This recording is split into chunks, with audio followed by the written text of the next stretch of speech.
Castle Siege has changed. Structures, which include elephants, ogres, and cannons, have not only increased hit points, but also increased damage. This means the flow of combat has also changed. Saturday sieges used to be something you did in between sipping your morning coffee and catching up on the daily news. Those days are long gone, and damn good riddance to them. I'm going to cover some concepts that I've been thinking about, ideas that excite me. 1. The nature of roles in Siege. 2. Ebb and flow. And 3. Ending the fight. I'm going to very briefly touch on each of these ideas, as each of them could be a video in itself. The nature of roles in Siege. I mentioned in my last video the idea of roles and CP and how CP allows you to fulfill your role. For example, in this video I'm an archer. An archer has minimal mobility and high damage potential. This means the archer is a turret, which also means he excels on defense and is terrible at offense. You'll see both examples in the video. I shined when I was able to hug our gate, but as soon as I began trying to attack the enemy's holy artifact, I was practically useless. So my role as archer is static defense, and if I had low CP, I wouldn't have been able to fill that role. I have high CP, so I can fulfill that role to a higher extent. Now obviously, if the enemy attackers have higher CP than me, then my usefulness diminishes. Why the hell does this matter? Because as a guild leader, you can view your guild in terms of roles. If you have a team of mostly archers, you don't ask them to assault an enemy artifact. You'd have to adapt your plans to what roles your guild is strongest and weakest in, while also keeping in mind your team CP and the enemy team CP. And why does this matter for the individual player? If your role is static defense, then be static defense. Don't overextend yourself, play close to your team and the objective. And I'm going to emphasize this. Playing your role is about having the right priorities. There's so much potential for guild-wide tactics and even individual decision-making in sieges now, all of which can elevate efficiency and speed. I find that exciting. Ebb and flow. Now this is a personal favorite. Sometimes other words are used instead of ebb and flow. Words like rhythm, having game sense, having a feel for the game. It's a pattern. It exists in sports and video games like StarCraft 2, competitive shooters, and MOBAs. In StarCraft 2, they call them timing attacks. An attack timed to, hopefully, strike the enemy where they aren't, or where they're weakest, and where you can get the best possible advantage, momentum. In sports like soccer, it's the counterattack, knowing when the defense is pushing a little too far, so you can lob a pass through to sprinting forward for a goal, hopefully a goal. Now that the structures have been updated, we have a more proper ebb and flow to Castle Siege. You can see in the video there are moments when the attackers had less players attacking the gate and when they had more. You can gauge our response. You can also see when the attackers began pushing cannons forward to hit our holy artifact. All these are part of the ebb and flow of battle. If we assume your guild is organized into teams and roles, then we can see how it would be possible to get a timing attack similar to what would happen in a StarCraft 2 match. You could have defenses that become counterattacks. This can only really happen if the shot caller has enough information to make fast decisions. A critical component of ebb and flow is speed. Now, I don't only mean movement like dashes and leaps. I mean how well coordinated your team is to act fast to be able to have as much impact as possible. A common example is attacking an enemy artifact as a defending guild. How many do you send? Who do you send? When do you send them? Where is the enemy weak? Where are they strongest? Having an understanding of how a fight is flowing can allow you to make decisions that give your team momentum. We've all been in those fights, say in a Ramenes, or even an arena fight where we feel smothered, like we can't make any decisions at all because the opponent is in our head. They have momentum. Now expand that to the level of 50 versus 50 versus 50, and you begin to get an idea of how important this concept is.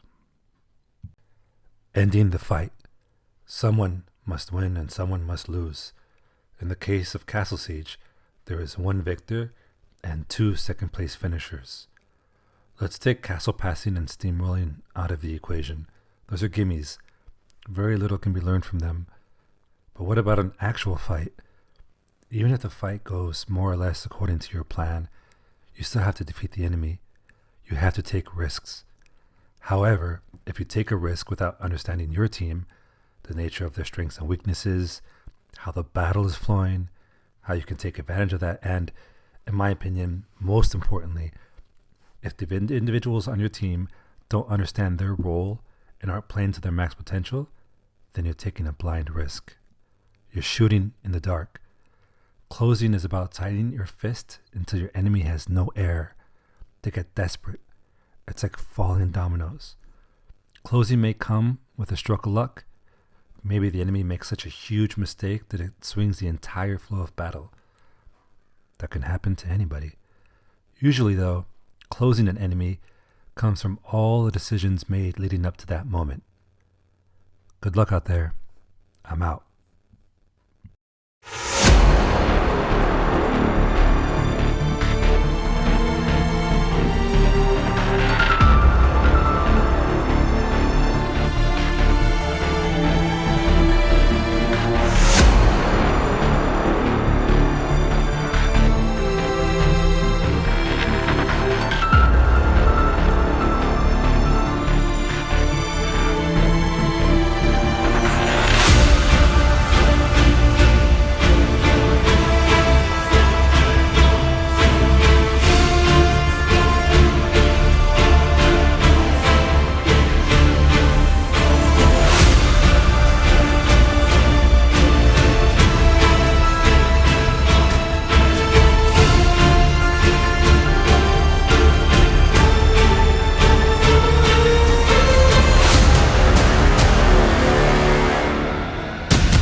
Yeah, no, I'm stuck like I'm touchdown. I can do my dance like a touchdown. Yo, like I'm touchdown. I can do my dance like a touchdown. Yeah, no, I'm stuck like I'm touchdown. I can do my dance like a touchdown. Yo, like I'm touchdown. I can do my dance like a touchdown. I can do my dance like a touchdown. I can do my dance like a touchdown.